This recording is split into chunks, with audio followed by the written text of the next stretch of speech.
So how toxic are Kenyan women groups in America? So because of the competition that they have going on, you have subgroups in a lot of these Kenyan groups in America. And what is happening is they bully pregnant women. They will accuse women and basically families of having children with disabilities, with learning disabilities. And there's nothing wrong with your child, but they will accuse you of having children with disabilities. They accuse people of having children with disabilities and hiding their children because they have disabilities. And at that time, your child doesn't have any disability. So that's another thing they do. They destroy marriages. They will, if you let them, if you don't have boundaries, strong boundaries, and you let them have access to your family, to your extended family, they will absolutely character assassinate you. They will accuse you of cheating on your husband cheating on you, your boyfriend or whoever you're in a relationship. They will accuse them of cheating, accuse you of cheating, and then they will help you get out of that relationship. They will encourage you to send your child to Kenya or to a different country. They are very big with separating children from their mothers, especially babies. If they can separate a baby from their mother, that is their target. They target the mother child, mother baby relationship. And they want fathers not to participate in raising of their children, and mothers, they want to separate mothers from their children. So they're very heavy in discouraging women from having children. They're very heavy in encouraging single lifestyle. They discourage family life. Basically, they want you isolated so they can target, uh, whether Kenyan women basically. They discourage women from having children. They discourage women from getting married. They encourage women to get divorced. So it's very toxic. They claim that they're helping when they encourage people to send their children in Kenya, and the reality is sending a baby to Kenya and you're in a different country is not helping that baby or that mother. So they do destroy families. They discourage men from taking care of their responsibilities.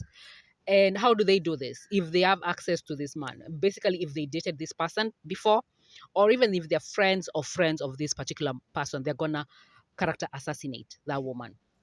And this has to all to do with competition.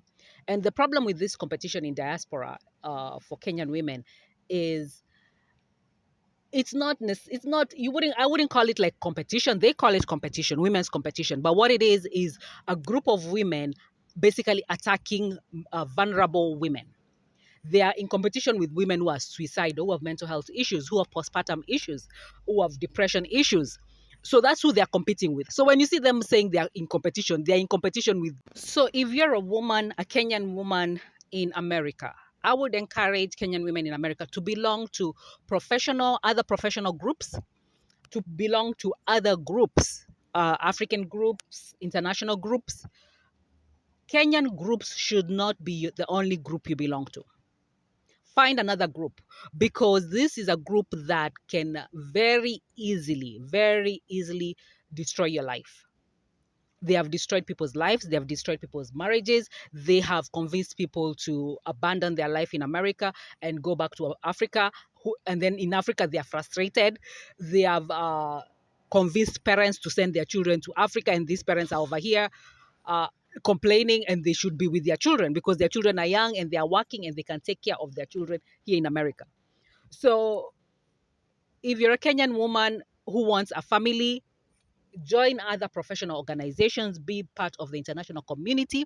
Don't limit yourself to these Kenyan groups, because this is going to be detrimental to your mental health.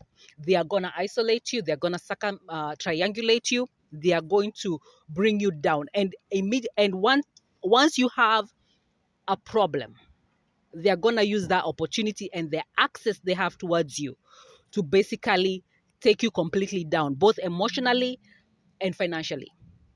So I'm very critical of Kenyan women groups in America and these competitions that they have that don't make any sense. These are not community building competitions. These are not healthy relationships. These communities are very toxic to women. These communities do not, a lot of women, when they target you, when they target you, they are literally terrorists. So it's a terrorist attack you're going to be going through. That's what you need to understand. And they have done this to men, and they have done this to other women. So I would encourage Kenyan women and Kenyan men also to participate in. Kenyan women should participate in other international community organizations. Don't limit yourself to Kenyan groups for your own safety.